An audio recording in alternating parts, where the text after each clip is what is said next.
자, 교환이 나오는데요. 교환은 의가 상호간에 재산권을 이전하기로 약정하는 게 교환이에요. 근데 한 페이지밖에 안 되죠. 그것도 문제가 반이고. 왜 그러냐면 교환에 대해서는 매매에 관한 민법 규정을 그대로 준용을 합니다. 그래서 결국은 교환에 대해서는 법조문 자체가 없는 상태예요. 그래서 우리는 상호간에 재산권을 이전하기로 약정하는 것이 뭐죠? 교환인데 교환에 대해서는 매매에 관한 민법 규정 그대로 뭐죠? 준용한다. 그래서 문제를 푸는 요령은 밑에 있는 여기 문제는 그런 건 아니지만 교환에 대해서 문제가 나왔는데 뭔지 잘 모르겠으면 뭐로 바꿔서 푸는 거예요? 매매로 바꿔서 푸시면 된다. 이 정도고 문제는 안 풀어볼 겁니다. 그다음 우측에 보시면 뭐가 나오냐면 임대차가 나와요. 자, 618조에 제가 읽어볼게요. 임대차는 당사자 일방이 상대방에게 목적물을 이렇게 나와있죠. 자, 임대차 객체는 물건입니다. 따라서 동산일 수도 있고 부동산일 수도 있어요. 그 다음에 부동산이라면 건물일 수도 있고 토지일 수도 있고요. 또 건물이라면 주거용 건물일 수도 있고 업무용 건물일 수도 있고 기타 건물일 수도 있겠죠. 이거 제가 찢어박인 이유는 뭐냐면 주택임대차보호법은 주거용 건물에 관한 임대차를 특별히 보호하는 법이다. 따라서 임대차에 대해서 문제가 나왔는데 앞에 주택이란 말이 없다면 절대로 주택임대차보호법을 가지고 문제를 푸시면 안 된다. 무슨 말 아시겠어요? 다시 말하면 여러 가지 물건 중에서 딱 하나 주거용 건물에 관한 임대차를 특별히 보호하는 법이 뭐예요? 주택임대차보호법이니까 주택임대차보호법은 예외인 거예요. 예외인 거니까 주택이란 말이 없다면 절대로 주택임대차보호법까지 문제를 푸시면 안 된다. 문제 출제도요. 주택임대차보호법은 한 문제가 나와요. 한 문제가 때에 따라 두 문제 나올 수 있지만 근데 임대차는 네다섯 문제가 나오거든요. 다 틀리고 와. 무작정 뭐 가지고 문제 풀어내게 가지고요. 주택임대차보호법 가지고 문제를 푸시니까. 결국이 뭐냐면 우리가 알고 있는 주택임대차보호법을 상식이라고 생각하기 때문에 민법상 임대차는 상식에 반하는 내용이 많아요. 거기에 문제가 집중이 되거든요. 근데 그거를 주택임대차보호법은 주택에 관한 임대차를 특별히 보호하는 법이다. 주택이란 말이 있어야지만 적용된다라는 걸 생각하시면 다 맞출 수 있는 문제를 그냥 마법에 걸린 것처럼 그냥 주택임대차 가지고 문제를 풀어제끼니까 다 틀린 경우가 있으니까 조심하시기 바랍니다. 주택임대차보호법은 원칙이 아니라 뭐죠? 예외임을 잊지 마시기 바라요. 그죠?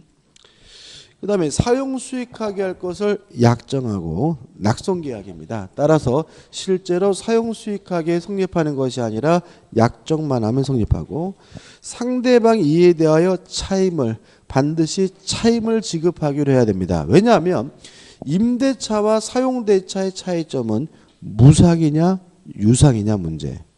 꽁꼬로 쓰는 건 뭐예요? 사용대차.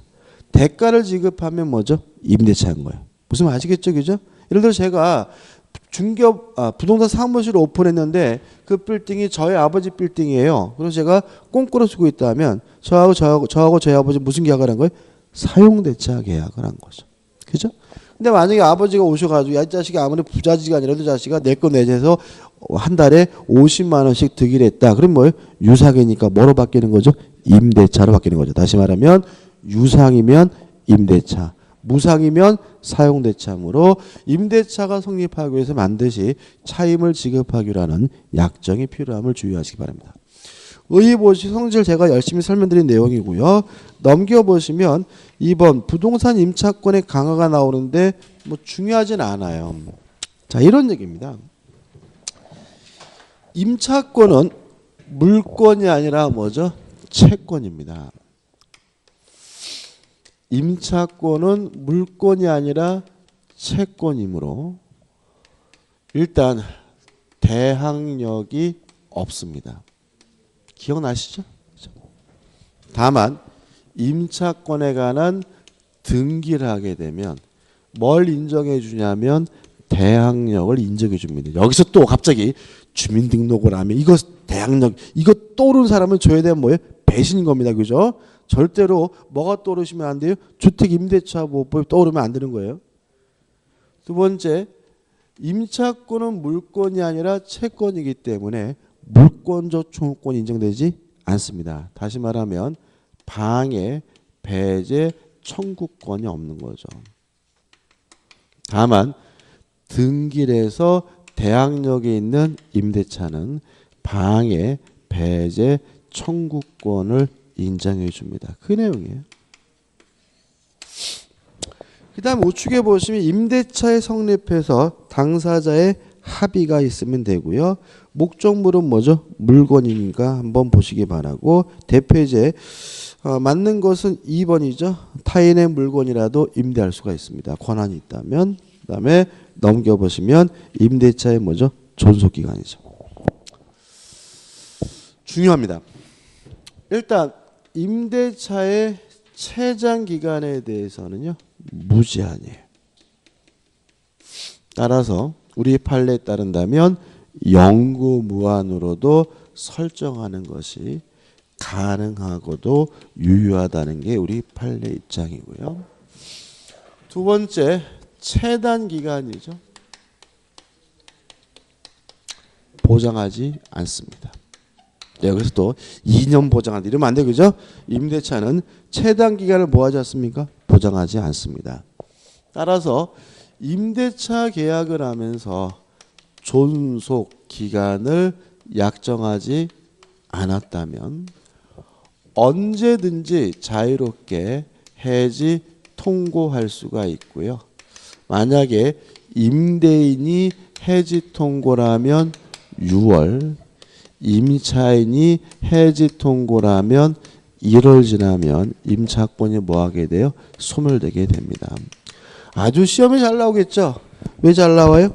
임대차 하면 2년이지 하는 생각 때문에 잘 나오는 거죠. 자, 임대차는 최단 기간을 뭐 하잖아요? 보장하지 않아요. 따라서 임대차 계약을 하면서 존속 기간을 약정하지 않으면 언제든지 자유롭게 해지 통고할 수 있고요. 해지 통고하면 몇 개월 지나면요? 임대인이냐면 6개월, 임차인이냐면 1월 지나면 소멸합니다. 그 다음에 우측에 기간의 연장은 좀 이따 다시 한번 볼 거예요. 넘겨볼게요. 넘겨보시면 2번. 기간에 약정이 없는 경우에 제가 지금 말씀드리는 게 나와서 한번 보시기 바라고. 그 다음에 임대차에 이렇게 해서 1번. 임대인의 의무죠. 임대인은 임차인이 적극적으로 사용 수익하게 해줄 의무가 있으므로 1. 목적물을 인도해 줄 의무가 있고요. 이 고장난 곳이 있다면 수선해 줄 의무가 있습니다.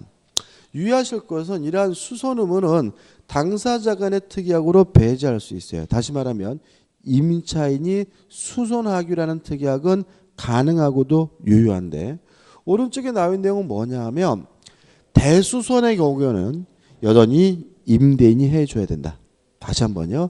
임차인이 수선하기로 하는 특약은 가능하고도 유효하지만 대수선의 경우에는 여전히 누가 해야 합니까?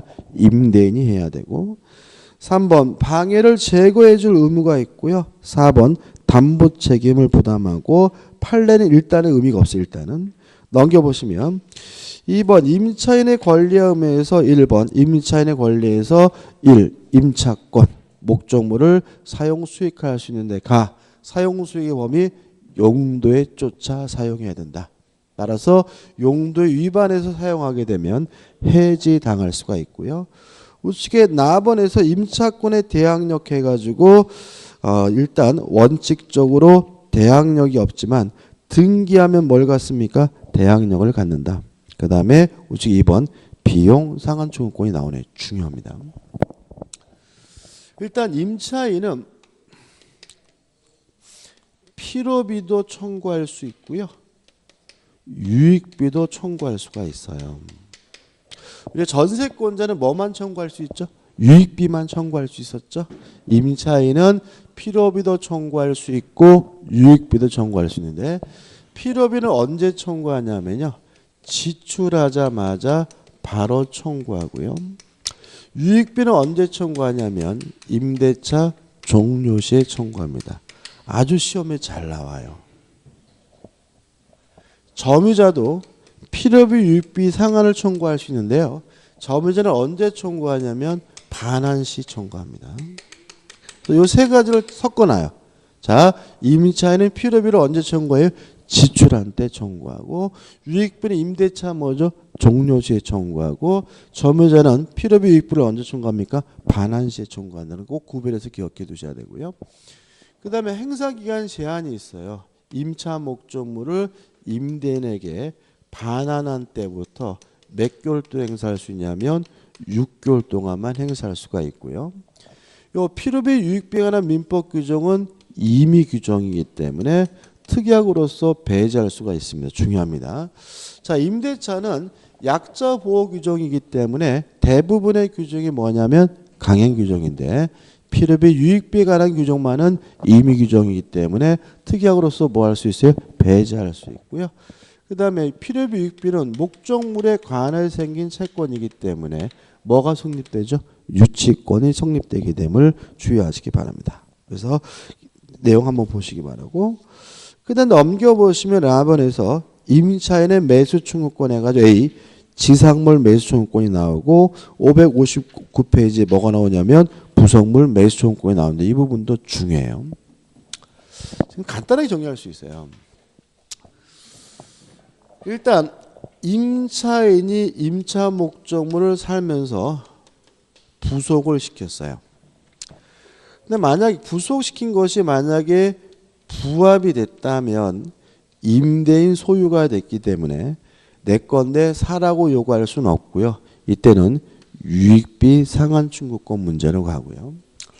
만약에 구조상 이용상 독립성이 있다는 이유로 부합되지 않았고요. 이게 전세권하고 똑같습니다. 임대인으로부터 동의를 얻어서 부속시켰거나 또는 매수해서 부속시킨 경우에는 뭘 청구할 수 있냐면 임차인 임대인에게 부속물 매수를 청구할 수가 있죠. 일단 이 부속물 매수 청구권은 형성권이기 때문에요. 임대인이 뭐하지 못하죠? 거부하지 못하고요. 또 부속물 매수 청구권은 강행 규정이기 때문에 특약으로서도 뭐 할 수 없어요? 배제할 수가 없다. 기억나시나요? 전세권하고 똑같다 그랬죠. 다시 한번 해볼까요? 자, 1층 건물이 있는데요. 갑의 소유예요. 근데 을 임차인이 거주하고 있어요. 근데 을이 갑한테 해서 그러는 거죠. 저 이거 2층으로 증축합시다 라고 하길래 갑이 네가 돈 있으면 해라 라고 뭘 해줬어요? 동의를 해줘서 을 임차인 2층으로 증축을 하는데, 갑이 가만 생각해 보니까 나중에 지집이라고 우길 것 같아요. 그래서 을로부터 뭘 받았어요? 각서를 받았죠. 2층에 대한 어떤 권리도 주장하지 않겠다, 포기하겠다는 뭐죠? 각서를 받았어요. 자, 만약에 요 2층 건물이 원칙에 따라서 부합이 됐다면 을은 갑에게 뭘 청구합니까? 유익비 상한을 임대차 종료시 청구하는데, 문제는 이 각서가 뭐예요? 유효하다는 거죠. 왜냐하면 유익비 상한 청구권에 관한 민법 규정은 임의 규정이기 때문에 특약으로서 뭐 할 수 있어요? 배제할 수 있죠. 따라서 을은 갑에게 아무것도 청구하지 못한다. 근데 만약에 요 증축한 2층이 구조상 이용상 독립성이 있다는 이유로 부합하지 않았다면 임대인으로부터 동의를 얻어서 증축한 것이니까 을은 갑에게 부속물 매수를 청구하게 되는데, 요 규정은 뭐죠? 강행 규정이니까 이때는 각서가 뭐죠? 무효다. 따라서 각서에도 불구하고 을은 갑에게 뭘 청구할 수 있죠? 부속물 매수를 청구할 수가 있는 거다. 기억나시죠? 전세권 할 때 똑같은 거겠죠. 그래서 갑의 입장에서는 각서 받았다고 안심할 문제가 아니라 가서 뭐요? 지켜서서 감시해야 된다. 왜요? 출구를 뭐죠? 안으로 뽑도록. 왜요? 부합돼야 되니까. 또 을의 입장에서는 각서 써달라고 그러면 써줘도 상관은 없지만 써줬다면 뭐죠? 출구를 뭐죠? 밖으로 뽑아야 한다. 그래야 뭐죠? 각소에도 불구하고 부속물 매수를 청구할 수가 있으니까요. 그다음 만약에 동의도 안 받고 무단으로 증축을 했어요. 무단으로. 그럼 이때 을은 부합시키는 게 나아요? 부합 안 시키는 게 나아요? 무단으로 지금 을이 집주인 허락도 없이 2층으로 올렸어요. 그러면 부합시키는 게 임차인에게 유리해요? 부합 안 시키는 게 임차인에게 유리해요? 부합시키는 게 유리하겠죠. 왜냐하면 부합이 안 됐다는 이유로 부속물 매수를 청구하려면 임대인으로부터 뭘 받아야 동의. 그러면 무단으로 증축한 경우는 이쪽으로 아예 오지를 못하잖아요. 근데 피로비나 유익비는 뭐 받을 필요 없어요? 동의 받을 필요가 없으니까 만약에 무단으로 증축할 때는 부합시켜서 뭐로 가는 게 유리해요? 유익비 상환청구권에 가는 게 유리하죠. 이 세 가지 경우수를 꼼꼼히 곱씹어 보셔야 돼요. 아주 여기서 시험은 잘 나오고 은근히 까다롭게 나올 수가 있습니다. 그 다음에 이제 지상물 매수 청구권이죠. 토지 임차인입니다. 토지 임차인에 대해서는 지상권에 관한 민법 규정이 준용이 돼요. 따라서 토지 임차인은 지상권자 마찬가지로 존속 기간이 만료됐다는 사유로 소멸하면요. 한 번 더 하자 갱신을 청구할 수가 있고요. 그 갱신 청구에 대해서 임차인이 거부당했다면 이때는 내 건물 사라는 의미에서 지상물 매수를 청구할 수가 있는데 요 지상물 매수 청구권도 형성권이므로 임대인이 뭐하지 못해요? 거부하지 못하고요. 강행 규정이기 때문에 특약으로서도 뭐 할 수 없어요? 배제할 수 없습니다. 그래서 만약에 토지 임대차 계약을 하면서 지상 건물을 철거하기로 특약을 했다면 그 특약은 뭐예요? 무효인 거예요. 그죠? 여기까지는 뭐가 똑같아요? 지상권하고 똑같습니다. 근데 지상권과 다른 점이 있어요.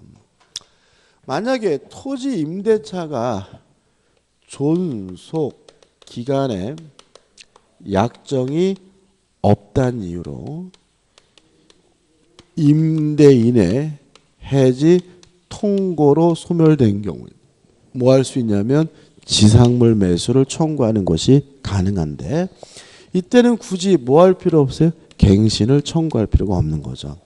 따라서 토지 임차인은 지상물 매수를 청구하는 경우가 두 가지예요. 첫째, 존속 기간의 만료로 소멸되고 갱신 청구했다가 거부당한 경우. 두 번째, 존속 기간 약정이 없다는 이유로 임대인의 해지 통고로 소멸한 경우에는 임차인은 임대인에게 뭘 청구할 수 있죠? 지상물 매수를 청구할 수 있다는 거 잊지 마시 바랍니다. 그래서 이거를 보통 어떤 교수님들은 빅3 그래요. 그래서 요 비용, 부속물 매수 청구권, 지상물 매수 청구 요 세 가지는 간단하게 정리되잖아요. 그죠? 근데 아주 시험에 잘 나오고요. 때에 따라서 뭐죠? 두 문제까지 나올 수 있는 부분이니까 정확하게 내 것으로 만들기 바래요. 나오면 뭐 좋겠죠. 자, 넘겨보시면 560페이지 대표예제가 있거든요. 한번 풀어볼게요.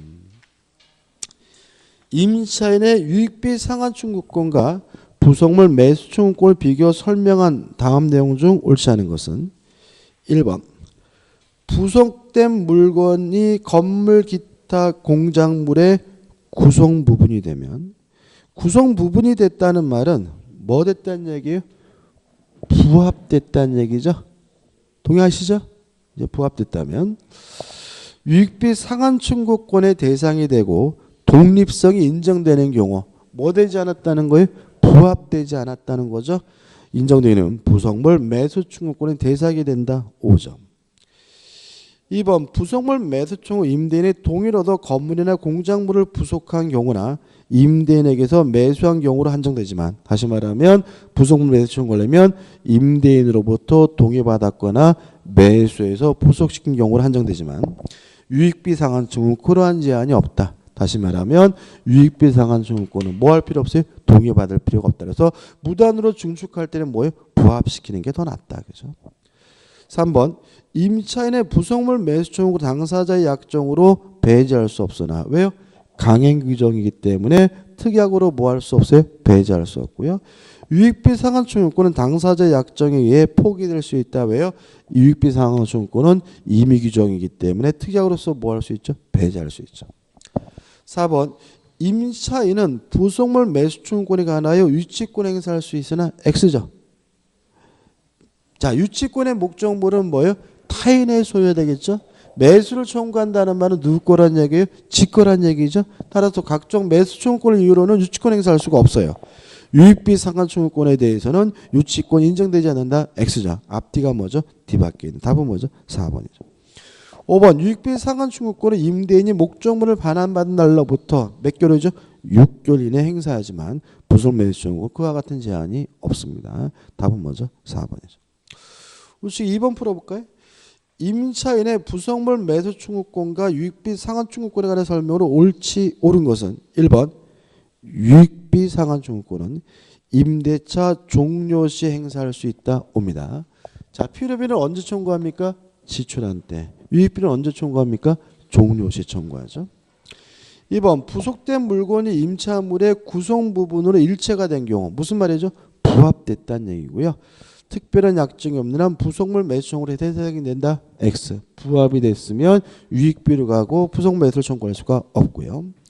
3번 임대차 기간 중에 부속물 매수 청구로 배제하는 당사자 약정은 임차인에게 불리하더라 유효하다. X죠. 왜냐하면 부속 매수 청구에 관한 민법 규정은 강행 규정이기 때문에 특약으로 뭐 할 수 없어요? 제외할 수 없어요. 4번 일시 사용을 위한 것이며 명백한 임대차. 이게 뭐예요? 일시 사용을 위한 임대차가 뭐예요? 여관방에서 자는 거. 그죠? 자, 우리가 대가를 지급하고 남의 물건을 빌리면 다 임대차잖아요. 그죠? 그러면 여관방에서 하룻밤 자는 것도 돈 주고 빌리는 거니까 그것도 뭐예요? 임대차인 거예요. 동의하시나요? 그죠? 따라서 일시 사용을 위한 임대차 하면 뭐가 떠올려야 돼요? 여관방에서 하룻밤 자는 거. 그게 떠오르시면 되는 거예요. 자, 그럼 생각해 보자고요. 여관방에서 하룻밤 잔 사람에게 부속물 매수 청구권 인정이 되겠습니까? 그런 건 안 되겠죠. 그죠? 근데 조심할 것은 여관방 하룻밤 자는 사람에게도 비용 상환 청구권 인정이 돼요. 예를 들어 제가 여관방에 하룻밤 자려고 들어갔는데 형광등이 깜빡깜빡거려요. 그래서 아줌마인데 이 아줌마가 자느라고 아무리 불러도 안 나와요. 그래서 제가 쫄렸지 기어 나가지고 편의점 가서 형광등 사다가 갈아 꼈다면 다음날 아침에 형광등 값 달라고 뭐 할 수 있는 거예요? 청구할 수 있는 거잖아요. 따라서 일시 사용을 위한 임대차 임차인에게는 뭐가 인정이 돼요? 비용 상환 청구권이 인정되지만 뭐는 인정되지 않아요? 부속 매수 청구권 인정되지 않죠. 따라서 일시 사용을 위한 것이 명백한 임대차의 임차인은 부속물의 매수를 청구할 수 있다는 질문은 뭐죠? X가 되는 거죠. 5번 유익비 상환 청구권은 임대인이 목적물을 반환받은 날로부터 1년 반환받은 날로부터 몇 개월이죠? 6개월 동안 행사하니까 X가 됩니다. 2번 임차인의 의무 차임을 지급할 의무가 있는데 원칙이 후불이고요. 4번 차임 증감 청구권 두 가지가 있습니다. A번 임차 목적물의 일부가 멸실된 경우에는 그 멸실된 범위에서 차임 감액을 청구할 수가 있고요. B번 경제 사정 등의 변동으로 인해서 임대차가 차임이 현실적이지 않다면 차임 증감 청구권이 인정이 됩니다. 그 다음 넘겨보시면 다번에서 부동산 임대인에 뭐가 나오냐면 법정 담보 물권이 나오는데 A, B, C인데 둘로 나눠서 기억하시면 돼요. 임차인이 차임을 지급하지 않아요. 그래서 임차인 소유의 건물을 압류를 했다면 이걸 우리가 뭐라냐면 법정 저당권이라고 한다. 기억나시나요? 저당권 할 때 했는데. 2번 임차인 소유의 동산이나 임차인 소유의 과실을 압류했다면 이게 뭐가 되냐면 법정 질권이 돼요. 이 정도만. 자, 임차인이 차임을 지급하지 않아서요. 임차인 소유에 뭐를 압류했어요? 건물을 압류했다면 이런 거 우리가 뭐라 그래요? 법정 저당권이라고 하고요. 임차인 소유의 동산이나 과실을 압류했다면 이걸 뭐라 그러죠? 법정 질권이라고 한다. 개념만 잡으시면 돼요. 중요하진 않습니다. 그 다음에 라번 차임지급 연체 계약의 해지에서 A에서 이기분의 차임을 지급하지 않으면 임대인은 임대차 계약을 뭐 할 수 있냐면 해지할 수 있어요. 몇 기요? 2기예요. 2기라는 말이 뭐예요? 월세면 2달치, 연세면 2년치, 주세면 뭐죠? 2주치겠죠. 따라서 2달 이러면 X예요. 2달이 아니라 뭐예요? 2기입니다. 그죠? 2기. 그 다음에 2번 임차물의 보관 의무 해가지고 반환할 때까지 선관주의 의무를 부담하고요. 그 다음에 우측에 보면은 선관주의 의무가 나와있으니까 한번 보시면 될 거예요. 판례 의미 없고. 3번 무단으로 양도나 전대가 금지가 되고 4번 임대차가 종료가 됐으면 임차 목적물을 반환해 줄 의무가 있고요. 그 다음에 5번 이러한 의무는 임차인이 연대에서 부담하게 됨을 주의하시기 바랍니다. 대표적으로 일단은 풀어보지는 않을 겁니다. 넘겨보시면 임차권에 뭐가 나오냐면 양도와 전대가 나와요. 자, 일단 기본적인 생각은 임차권을 양도하거나 전대하려면 임대인으로부터 동의를 받아야 되고요. 임대인의 동의 없이 임차권을 양도하거나 전대하면 임대인은 임대차 계약을 뭐 할 수 있냐면 해지할 수 있어요. 629조입니다. 법 좀 읽어볼게요. 1항. 임차인은 임대인의 동의 없이 그 권리를 양도하거나 임차물을 전대하지 못한다. 2항. 임차인은 전항의 규정에 위반한 때 임대인은 계약을 뭐 할 수 있어요? 해지할 수가 있다. 그죠? 그래서 교재 이제 내용이 나오는데 내용을 한번 보시되 우리는 두 가지로 나눠서 생각하시면 돼요. 첫째 문제가 되는 것은 동의를 받지 않고 임차권을 양도하거나 또는 전대했을 때 어떻게 할 것인가. 교재는 지금 양도와 전대를 따로 설명해 놨지만 실제로는 먼저 같이 기억하시면 돼요. 자, 한번 생각해 보죠. 갑이 을과 만나가지고 임대차 계약을 했어요. 그래서 갑이 임대인이고 을이 임차인인데 만약 을이 자신의 임차권을 병에게 양도하거나 또는 전대하려고 한다면 임대인으로부터 동의를 받아야 되는데 동의를 안 받았어요. 첫째, 동의가 없었다 하더라도 양도, 전대 자체는 무효가 아니라 뭐죠? 유효하다. 자, 우리가 이런 말 참 많이 들으죠. 모든 책임은 무엇을 전제로 합니까? 유효함을 전제로 해. 만약에 동의가 없었다는 이유로 양도 전대 자체가 무효다 이래버리면 을은 병한테 아무런 책임을 부담하지 않는다라는 논리가 생기거든요. 따라서 을은 병한테 책임을 져야 돼요. 어떤 책임이요? 동의를 받아줄 책임. 만약에 동의를 받지 못했다면 을은 병에게 담보 책임이라도 져야 된다는 의미에서 양도 전대 자체는 무효가 아니라 뭐예요? 유효한 것이 믿지 마시기 바랍니다. 아주 시험에 잘 나와요. 다만 병은 갑으로부터 동의를 받지 못했기 때문에 병은 갑에게 자신의 권리를 뭐 할 수 없어요? 주장할 수는 없는 거죠.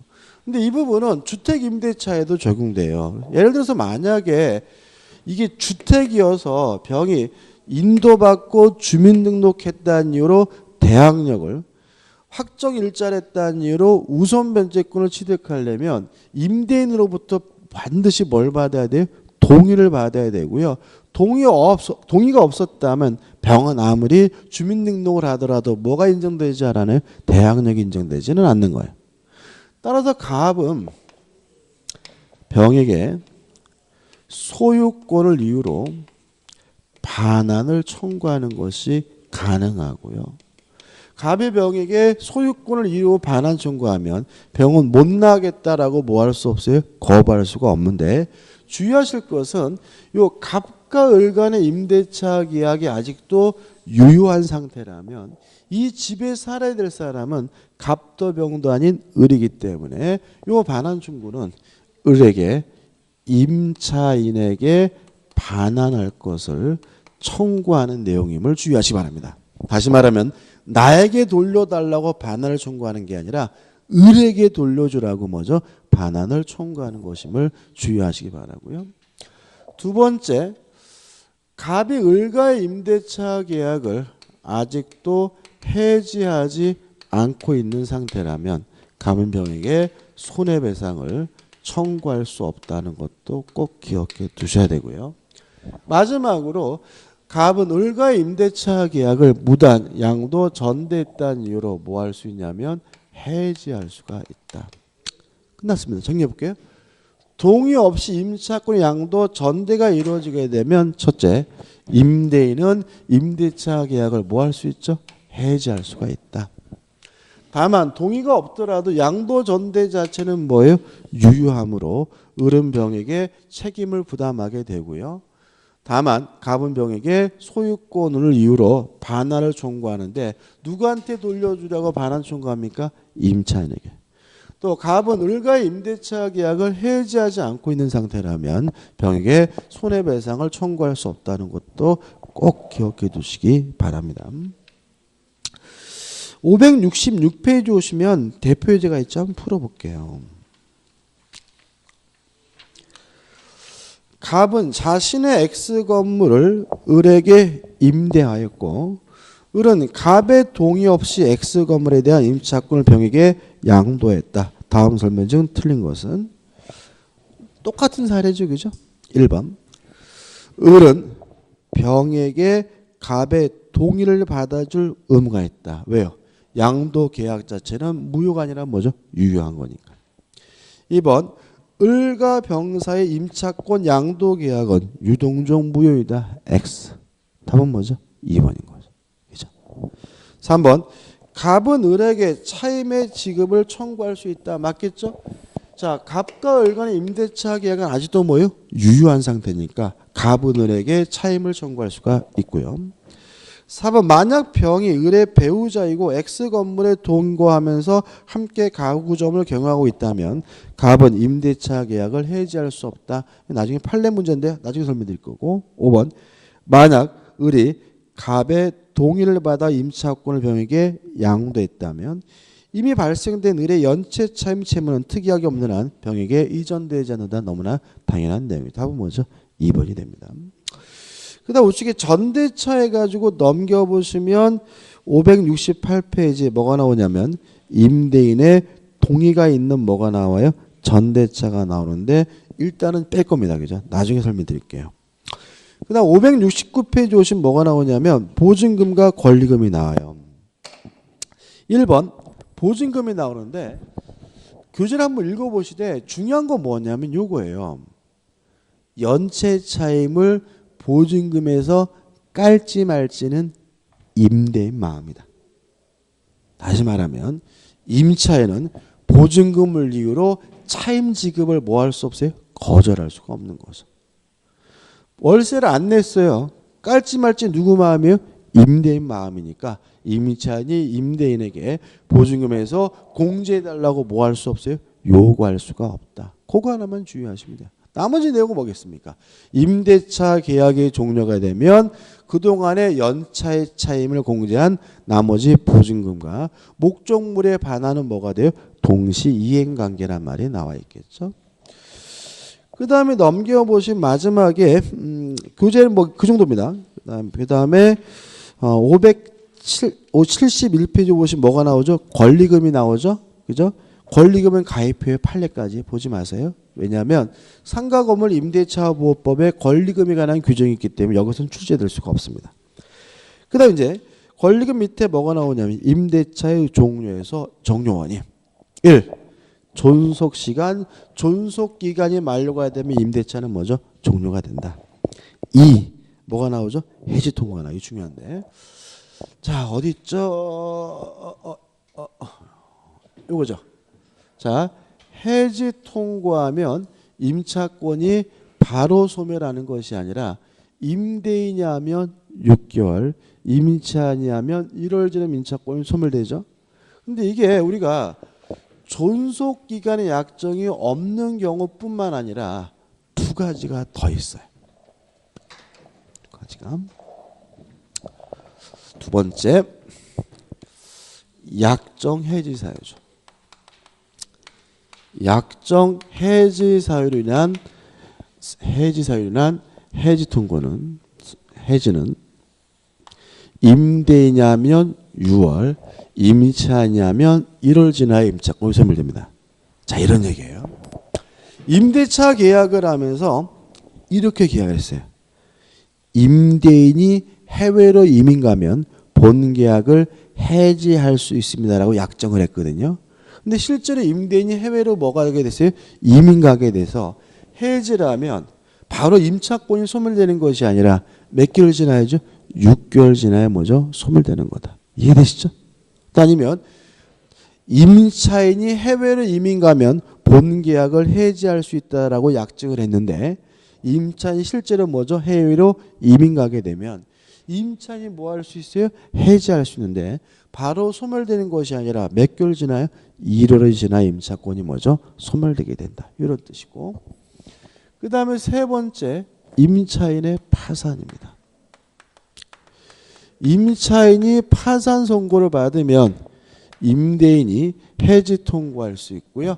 임대인이나 파산관제 해지 통고할 수 있고, 따라서 6개월 지나게 되면 임차권이 뭐하게 돼요? 소멸되게 되는데, 유의하실 것은 임차인이 파산한 경우에는 별도로 손해배상은 청구할 수 없다는 거 주의하시기 바랍니다.